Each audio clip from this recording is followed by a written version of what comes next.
اب اس کے بعد میں تقریر کے لیے فرحان ابن عبدالجلیل سرسالہ ان سے گزارش کروں گا کہ وہ آئیں. یہ مکاتب کے طلبہ ہیں جو آج مسابقہ ہوا ہے، ان میں سے چند طلبہ کو پیش کیا جا رہا ہے. فرحان ابن عبدالجلیل صاحب سرسالہ گاؤں کے ہیں، میں ان سے گزارش کروں گا کہ وہ اپنی تقریر السلام علیکم ورحمۃ اللہ وبرکاتہ. میرا تقریر کا عنوان ہے علم. الحمدللہ الذی علمنا ما لم نکن نعلم والصلاة والسلام علی رسولہ الاکرم وعلی آلہ واصحابہ المحترم. اما بعد، قال اللہ تعالی اعوذ باللہ من الشیطان الرجیم، بسم اللہ الرحمن الرحیم.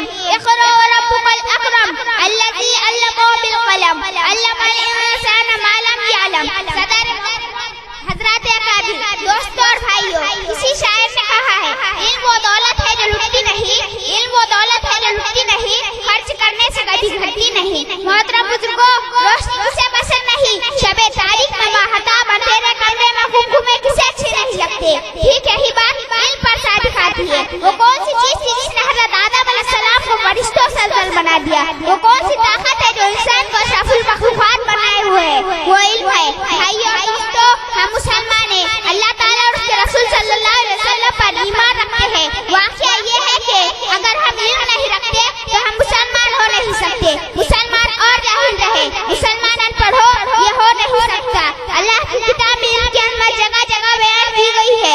ارشاد باری تعالیٰ ہے قل هل يستوي الذين يعلمون والذين لا يعلمون انما يتذكر اولو الالباب. اس آیت کا ترجمہ یہ ہے، کہہ دیجئے کہ کیا اہل علم اور نہ جاننے والے برابر ہو سکتے ہیں. عقل مندی نصیحت پکڑتے ہیں. محترم دوستو، علم سے مراد کیا؟ کیا دنیاوی علم یا اخروی؟ واقعہ یہ ہے کہ علم کوئی بھی ہو، انسان کو عزت دیتا ہے.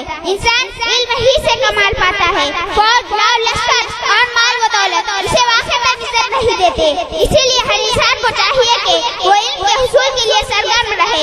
آپ اگر دنیاوی علم حاصل کرتے ہیں تو دنیا میں کامیاب رہتے ہیں، اور اگر دینی علم حاصل کریں گے تو آخرت کی کامیابی آپ کے قدم چومیں گی. محترم دوستو، اگر آپ کچھ عقل والے ہیں، اگر آپ میں کچھ دانش مندی ہے تو آپ علم کے حصول کے لیے دوڑے، خصوصاً دینی علم حاصل کرے. چاہے آپ کو کتنی ہی تکلیف اٹھانی پڑے، مصائب جھیلے، تکلیف اٹھائے، راتوں کو نیند خراب کرے اور دیگر زحمتیں برداشت کرے، پھر بھی علم کے حصول سے نہ بھاگے. اسی میں کامیابی ہے. دعا ہے کہ اللہ تعالیٰ ہمیں اور آپ کو علم کے حصول کی، خصوصاً علم دین کے حصول کی توفیق عطا فرمائے.